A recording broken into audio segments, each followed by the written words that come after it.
Welcome to the Be About It podcast. My name is Ben Mercedes, and I'll be your host. We'll cover financial and crypto markets, real estate, and entrepreneurship. My goal is to inspire others to be about it and take action. In episode 15, I sit with Andrew Roby. We discuss his journey into entrepreneurship, the importance of having a strong team around you, and he's also launching an online course, so we dig into that. Make sure you guys like, comment, and subscribe. If you guys have any friends in the entrepreneurship space or others who would appreciate this content, please do share with them on social media or shoot them a text and share the link. This podcast is ad-free. We want to keep it that way. So thanks for listening, and I hope you guys enjoy the show. Joining me today, I have Andrew Roby, who is a CEO of a events company, someone who I've come across on LinkedIn, and I've kind of just fallen in love with the personal branding touch, the wisdom that you give. You have a lot going on in the event space, in the marketing space. Really glad to have you on the show with me. No, thank you so much, man. I really appreciate being here. No problem. Why don't you start kind of with your story? I know you haven't been in events for forever. I've seen some of your posts kind of talking about the history of things, and I'd love to kind of dig in there. Yeah. So honestly, I started being in the military. I was in high school, did JROTC to prep, I guess, people to have some type of idea of what the military is all about. And so I went through that for 3 years in high school. And then after that, I didn't know what I really wanted to do. I didn't know if I wanted to be in the military. Honestly, I thought that was maybe just something to do while I was in school.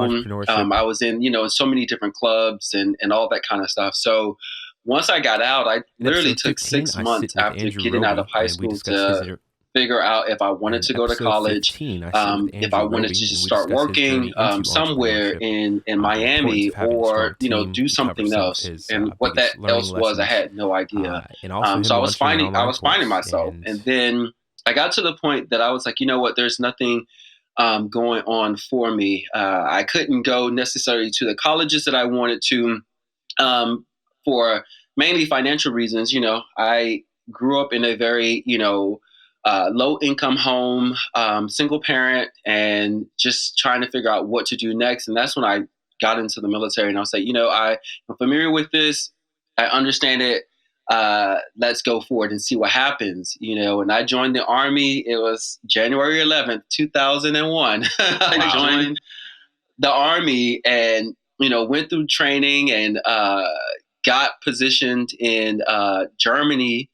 And, everyone knows about 2001, 9/11 hit, and I was, thousands of miles away from home, having no idea what was going on for that. But how old were you at that point? I managed. In 2001, I think I was 19. Okay, that's what I'm thinking. All right, that's terrifying. Yeah, I was 19, 20, just getting out of, high school, my first international trip, my first time living on my own in a country that I truly wasn't native to English speaking. And so it was crazy during that time. But I fell in love with being in Germany. So I absolutely loved that place and would move there again if I, had the opportunity. Yeah. But, after I got, stationed in Germany, then I moved back here in DC to the old guard where, they do a lot of presidential, high visibility, types of events, dealing with Tomb of the Unknown Soldier, burying, so many of our fallen service members in Arlington National Cemetery. So I think there was literally where I got the inkling for events, because I got to see, I had the pleasure of being a part of this huge, group of people, hundreds of people that buried, President Ronald Reagan. So being a part of that was like eye-opening to see the logistics and all the details of what it took to bury someone at that level. I'm used to, having a funeral with a family member or a friend that passed away, and seeing the details of that, but elevating it to this level was really, really awesome to be a part of, and to be able to, have such a privilege to do that. But it did give me an opportunity to say that this was probably something I wanted to do into my future. Like, I wanted to continue that process. And so I started, unfortunately, I got out of the military, and not necessarily unfortunately, I got out of the military because I had to. Yeah. And because honestly, a lot of people don't understand the brevity of how much a person goes through when they're in the military. A lot of, you see the be all you can be commercials and, things like that, where it's camaraderie and just hyping it up. But in actuality, a lot of people suffer from trauma that they experience in the military. And I suffer from trauma. I suffer from mental health, going on deployments and seeing things that I would have never imagined seeing had I had any other job in the world, right? And it got to the point where I was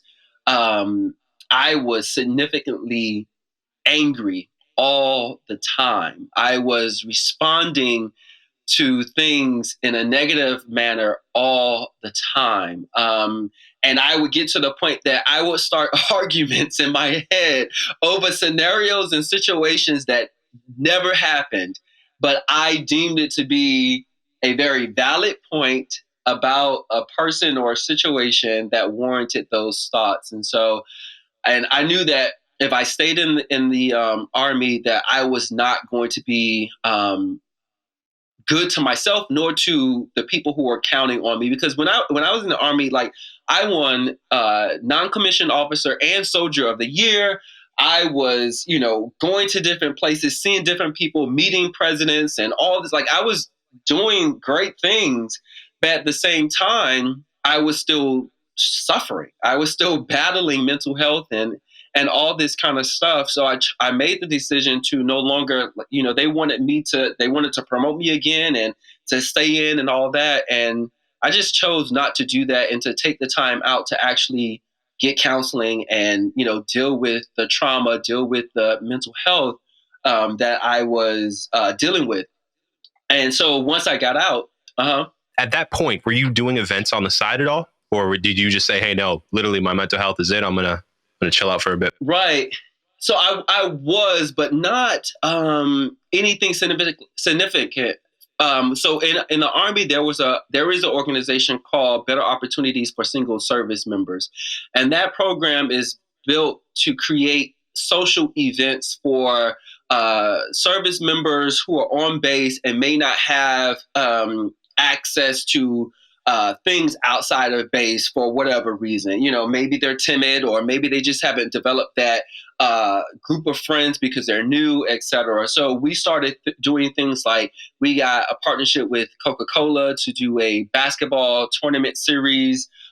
We were doing things like fashion shows and other fundraisers and all these kinds of things. So that was actually continuing while I was in the Army, which was, again, reinforcing for some reason that events, was slowly I'm being pushed into that arena.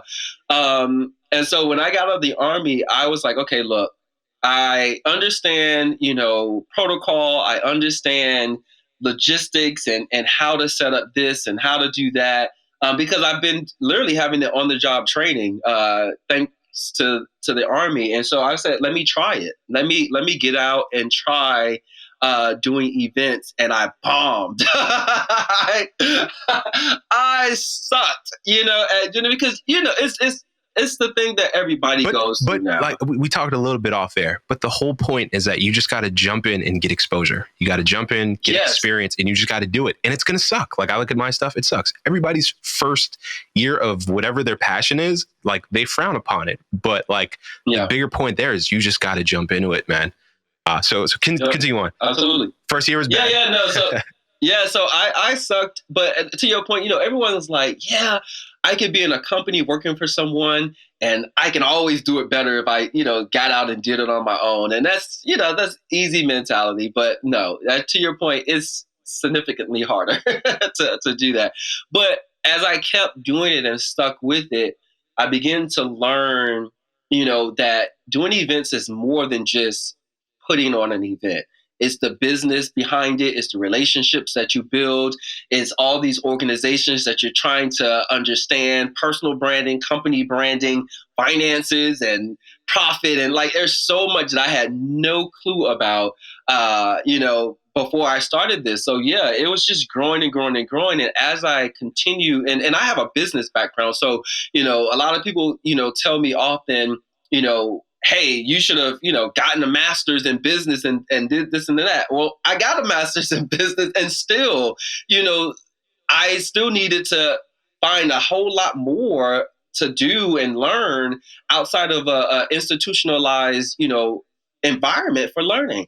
And so thankfully, I've been in this since I've been at it's going on 16 years. And I would tell you maybe the first 5 years was me learning and learning and learning truly how to run a business and how to do events.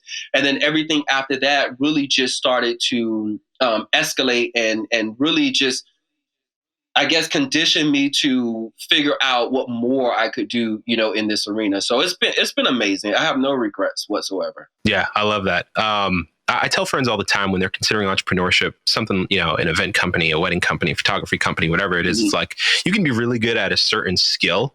But exactly to your point, like it's more than just that skill. It's the branding, it's the marketing, it's the business aspect of it, understanding profitability and all those things that a lot of people don't account for it. And I don't know, if you major a little bit on those other things, it's like if you don't have a lot of skill, but you have major skills on branding and networking, like it puts you in a whole different league of clients. So those are just, things to consider. So your first year or two, what kind of events were you doing? Was it like weddings, corporate stuff, funerals? No, I wish. My first set of events were literally small parties. Honestly, it was doing birthday parties. It was doing like small luncheons and meetings. Yeah, that really was what I was doing, because most times, in this space that we live in, it's hard to get into rooms. Especially me, being this Black guy in DC, trying to do events and trying to, be on the same playing field as a lot of people, whereas primarily white people that are, on the top of their game here and getting the big business.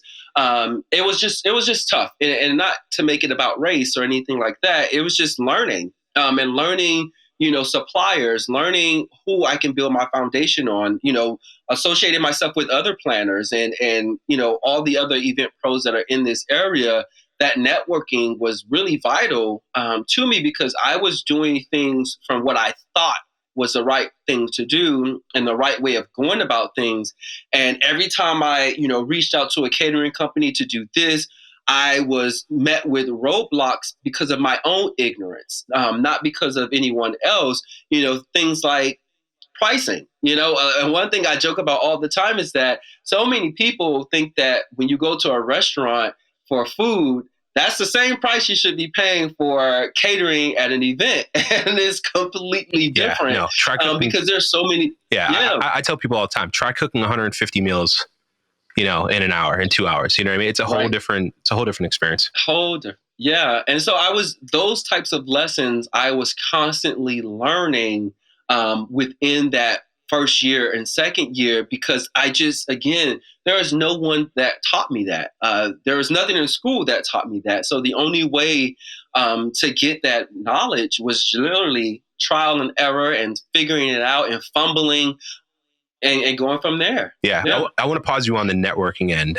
Do you have any actionable ideas, tips around networking on LinkedIn and then maybe networking on Instagram or elsewhere? Yeah, I think LinkedIn is a interesting platform to be on and to try to network on, because I think because of the fact that everyone knows that LinkedIn is a business to business type of platform, everyone has the mentality that as soon as I meet someone or someone sends me that connection request or they send me that DM, that automatically they're pitching to me, that they want something from me. And I have learned to do the complete opposite for networking. I have learned to be very genuine and to understand who the person is simply as themselves. I don't care about what they do. I don't care about the business that they can bring to me or even the business that I can bring to them. First, I want to develop the relationship with them. And I think that by doing that, it has allowed me to really, today I was reading 3 emails of 3 different hospitals that want to work with me because of the relationship I built with someone on LinkedIn. Never pitched to them, never asked them for anything in return, just genuinely wanted to get to know that person. And I think for networking, it should be like that. And then one thing that I pride myself on is always giving before I'm asking for someone to give to me. And so if I could be a connector to someone, if I can introduce someone to someone in my network, I'm going to do that because a lot of people feel that there's always some strings attached to me reaching out or someone reaching out to them of what's in it for me. And I always want to be that connector to give before I'm actually asking someone for something in return. So that's what I would say for LinkedIn. I love it. Have you read Give and Take by Adam Grant? I don't. I have not. So it's now fantastic. I'm going to write that down. Yeah, so I'll send you a link. I've watched probably an episode of The Prophet with Marcus Lemonis. He's CEO of Camping World. He's done like 6 episodes of The Prophet. He advises businesses and stuff like that. And that's one of his favorite books. And onto that same thing, it helps you to evaluate yourself, other people on the give and take spectrum. And then like it kind of statistically, historically shows where givers end up, where matchers end up, where takers end up. Typically givers win. So yeah, I'm with you. I've been seeing that trend on LinkedIn as well. It's just like, give value, make friends. Like I posted about it, like it's just make friends, like no pitching, just no need. How about like, I guess do you network at all on Instagram or any other social in the like event space? I do network on Instagram. And so most of my networking on Instagram is different from LinkedIn because what I do on Instagram is mainly per engagement on other people's posts. And to build those relationships in that aspect, because with Instagram, they're not reading necessarily for content. They're looking at videos and they're looking at photos and not necessarily delving too much down into the content, the copy of what that post is actually saying. And that's okay because that's what I feel Instagram is for. It's quick access, not necessarily a lot of education on that. So exactly. And so what I do is I go and I engage and build up other people based off of the content that they're sharing, within Instagram. And that has allowed us to, gain followers and build relationships, have, coffee dates and all that kind of stuff and literally do business with each other because we are like-minded people able to really enjoy the content that each other actually gives out. And you notice that people, I don't know how many times I've gotten a DM like, wow, you're following me, or wow, you commented on my post, or, why haven't we done this and this and this together? And I'm like, it's just me. It's just me showing you love, for the work you're doing. So if anybody is appreciative, it's me for seeing, all the goodness that you're sharing. So I think that in that aspect, that's how I choose to engage and network on Instagram. I love it. Actionable, short, easy to do. I have a similar approach on Instagram on like my best days where I would just time block 15, 20 minutes, go in, comment on a bunch of stuff, maybe respond to some DMs. So I love that. So, all right, you're 16 years in, you have a thriving business. Do you have employees? Do you just contract people? How does that kind of work? Both. It just depends on, I guess, the event that we do. So I have 4 team members: Dana, Danielle, Delonte, and Frederick. Love them. Love it. I love the names. All D's besides one. And so we were on group chat today, just joking and laughing. Delante's birthday was the 16th. And so just loving on him. But when we have bigger events, some of our events are 500 plus people. That's when we bring on extra people. And honestly, the people that we bring on are fellow event planners. You know what I mean? Because I think that's the best way to give back. Because a lot of people are still struggling to get business, during the pandemic. So whenever we get a chance to bring on people or, serve as like a staffing agency where we can book more people to participate, we're going to do it. So it just depends on the project. Love it. Can you tell me about maybe like your biggest failure in planning, maybe followed up by like your favorite event to date? Yeah, I got plenty of failures, and I'll give you one. I'm not scared to talk about my failures. I do. It's important. It's important. Yeah, it really is important. I think one of my biggest failures was so when I started planning events, most of the events were built in fashion, in the fashion world. And so we were doing a fashion week for the Northern Virginia area. And we decided to go really big with this and mimic, at the time, it was, Lincoln Park, New York, they were doing Fashion Week in tents. No one was doing Fashion Week in hotels or things like that. It was tents, and that Bryant Park was what it was all about. Tents all in Bryant Park. And so we decided to mimic that and do our Fashion Week in a huge tent in Alexandria, Virginia, overlooking the water, beautiful setting, everything. And, we needed to get permits and all this kind of stuff for the event. I was hand in hand with the city of Alexandria and making sure all my permits that I needed, the tenting was done, everything was done. And 3 days before the event, the city called and said, hey, we cannot have this event because you're missing this, and that. And I'm like, wait a minute. What? Like, we have been on, numerous calls, numerous, in-person meetings and emails. How did I miss this? How? And, it just wasn't something on my list. They gave us a list of things to do and it just wasn't on my list. Everything from making sure the police knew about it and whatever else that they needed at that time. And so I was like, what in the world am I going to do? We had people that bought tickets. We had designers that were ready. We had models. We had photographers, lighting, like all of this in this huge tent that was $14,000 to get this tent with flooring. So let's pause. At this point, you're 14 out of pocket. $14,000. Okay. Just so the listeners know. Yes. What happens next? $14,000. And I was like, what am I going to do? And so thankfully, the Hilton at Mark Center had availability for us to move the event there.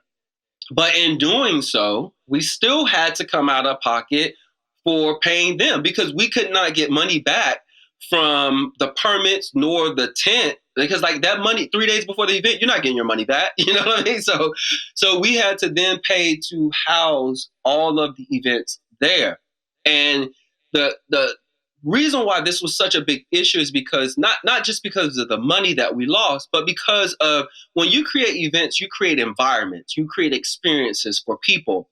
And there was a huge difference from having such a lavish event under a tent similar to Bryant Park and New York Fashion Week, and then going to a hotel and trying to replicate that. Because at that point, we didn't have the structure, the infrastructure to replicate that inside of a building, because the tenting company was giving us the lights and all this kind of stuff that could not be replicated inside of a ballroom.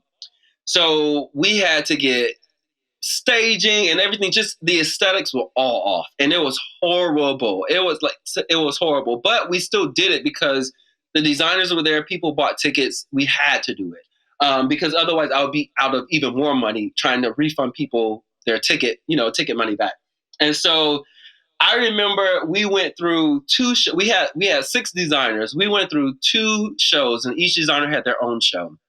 After the second show, I just broke down and I was bawling. Like, I was crying. I was more upset and frustrated with the whole process, because to me it was a failure. It really was, because I don't like to promise people something and then give them less than what I said that I would give them. And that's what happened. And to that day, I think that has been the worst time for me ever, dealing with events, and just trying to make sure that all the T's are crossed, all the I's are dotted, and just everything is in contracts and paperwork is signed and all that. But that was a lesson learned, and I'm grateful for it. I didn't want to, Yeah. $14,000. Yeah. We as entrepreneurs, we all have those lessons that cost us time, money, energy, blood, sweat, tears, and like, people don't really tell that story about entrepreneurship. They just see, our Instagram, our LinkedIn. It's like a highlight reel and everything is great. And it's like, man, there are things that happen that like people don't know about. And like, we go through them. We then change our procedure or we change our contracts, and we make sure that like those situations never happen anymore. And had we not gone through them, then, we wouldn't have bettered ourselves in our business. So, all right. So that's the bottom of the bottom. Take me to the top of the top. What's been like one of your proudest moments? So, and this may not be what you are expecting, but honestly, my proudest moment is my team. I honestly can say that. I don't think that I've been more proud of what I do than doing it with people that I genuinely care about, people that I genuinely love, people that our clients care about. Like, our clients become our family, and our clients know all of us. You know what I mean? And it's I think moments like that, when you can do something that is deeper than an event and you create those lifelong relationships with clients that become your friends and family, to me, that there's no higher point for me. That literally is utopia for us. And because we do good events. We love the events that we do. I wouldn't say that there's any given event that's better than the other. But I think about the outcome, of those events. And the outcome to me is having clients that really appreciate the hard work that we put in, and really care about us and not just saying, I'm paying you this amount of money and I need you to do A to Z. So I would say that would be it. Yeah. Yeah. I like that a lot. For the people who 9 to 5, I guess that's the equivalent of enjoying the culture at your company. For the entrepreneur, it's like, that is the culture. You get to experience that at every event. You get to have fun while you're doing it. I relate to that 1,000%. I shoot weddings, and I like having, if we're doing just video, I like having my second shooter. If I need a third, like just people that I'm close with, because it's like you're doing life together, and we get to work together, but it's deeper than that, and it's more fun than that, and more meaningful. So I relate to that 1,000%. All right, so you're 16 years in, you have a great business going. You're now getting into, is it an online course that you have? Yeah. So this this online course, I wish I did it sooner, honestly, because it's a course I created simply because I struggled and I failed so many times trying to be where I'm at now. And no one was there to help me. As much as I would ask other planners, it's hard, to get someone that does what you do to tell you how to do it better, and to be more successful. It's hard. And a lot of people don't have that strength to say, I just want to support you because I'm confident in myself enough to still get clients and still do what I do without worrying about competition. So I created a course that focuses on helping planners actually run their business successfully. And it goes over so many different things that I wish I knew when I started 16 years ago, honestly.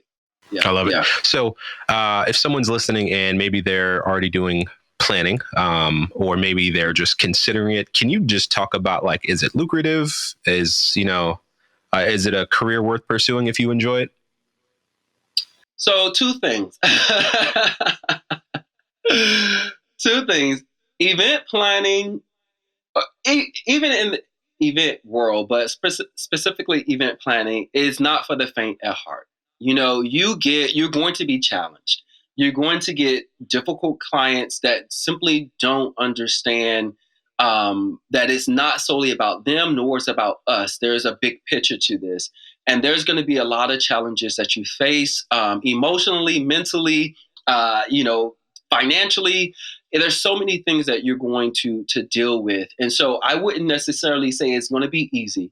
But in the end, once you get in your groove and once you know who your ideal client is and once you know who you are and how you want to navigate in this industry, there's nothing that can stop you. Like literally, you are able to do whatever you put your mind to because you not only believe in yourself, but you trust yourself enough to continue on and to get the right people to see your vision and to understand the value that you offer, to every single person that wants to work with you. You literally are attracting people. Your energy is attracting people to you. And I think that that's something that I've learned over these last couple of years is that I truly love being an event planner. Like I can't see myself as my primary job. Like I'm all for multiple sources of income, but as my primary job, I cannot see changing from being an event planner. And I think that being lucrative, I guess it could, financially, yes, it has. I'm thankful that I can make six figures being a planner,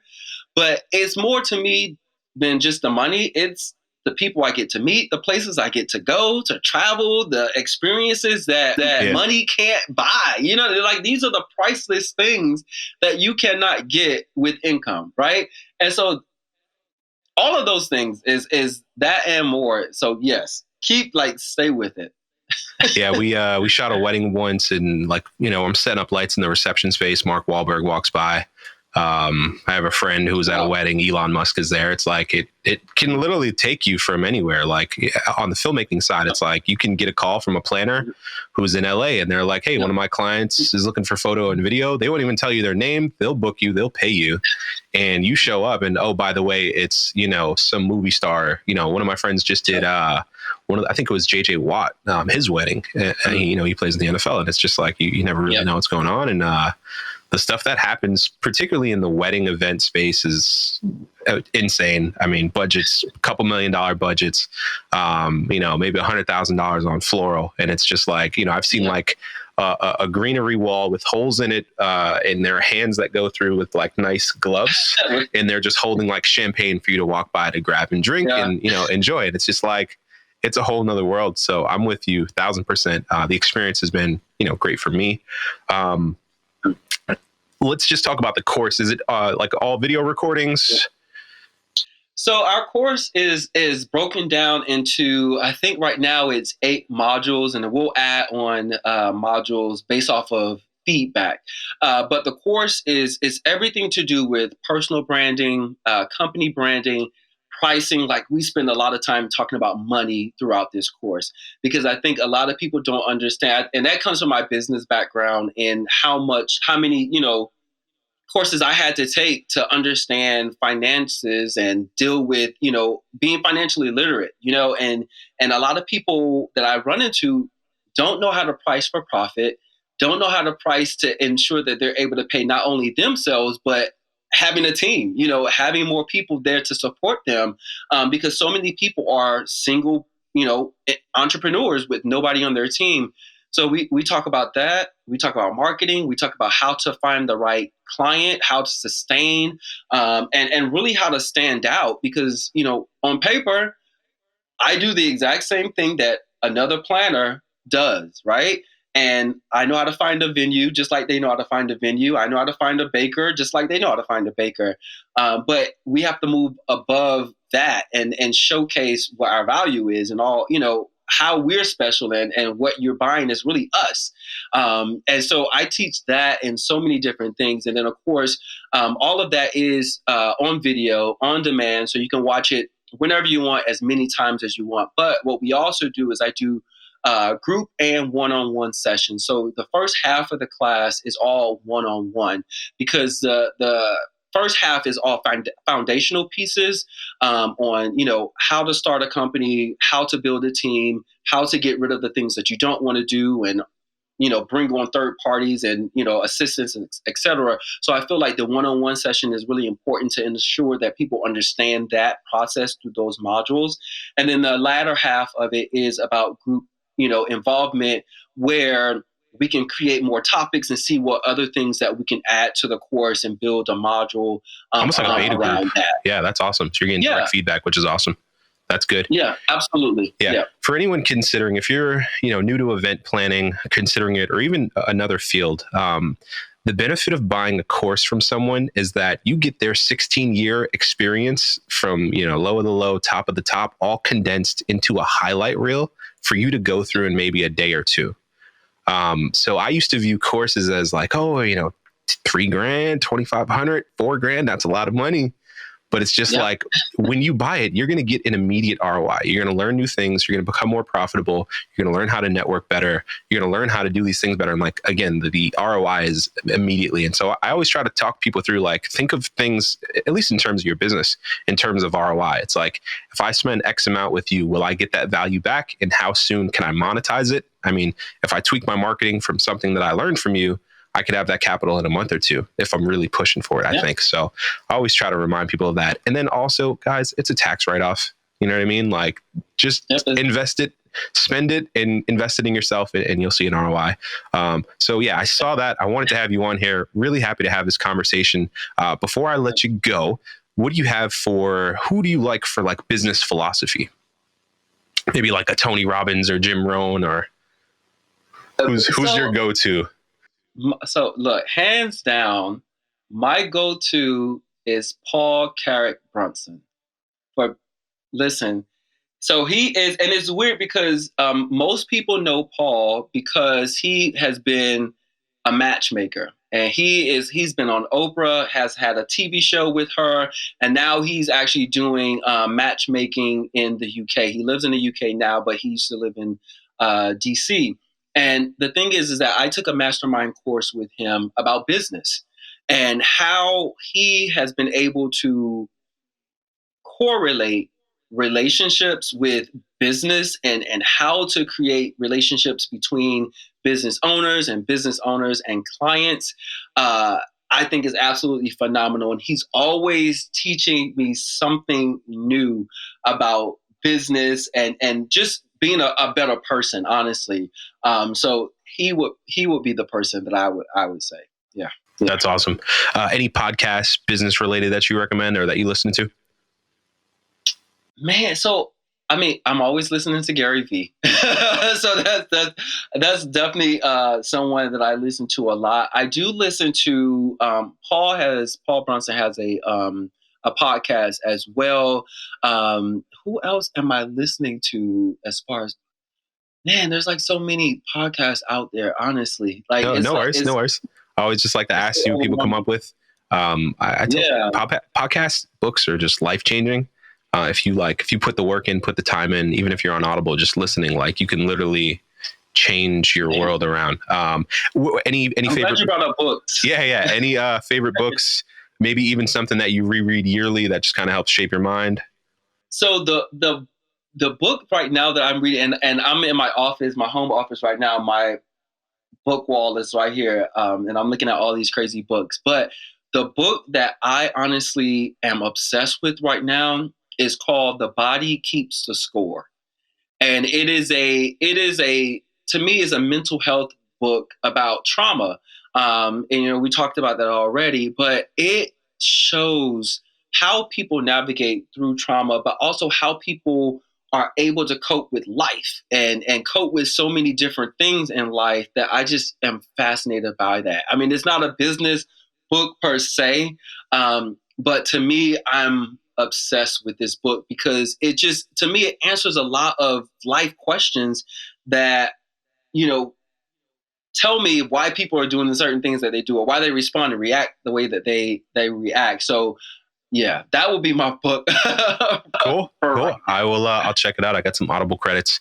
One thing to now. note too is that, like, all right, so as entrepreneurs, I don't know, we work around the clock, but like if you don't have like your mental health in check and like your personal life or actions in check, like it's going to affect your business one way or another. So it's not a business book, but it's still something good to be aware of and conscious of. So I appreciate that. Can you let the listeners know where to follow you? Maybe on LinkedIn, social, website.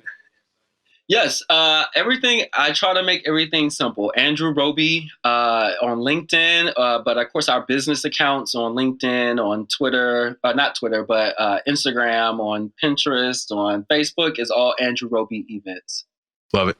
Cool. I'll grab those links from you. I'll put them in the show notes. Andrew, really appreciate your time. Looking forward to connecting with you more. And guys, if you are listening to the show, make sure to like, comment, and subscribe. That kind of just tells the algorithm that you appreciate the content.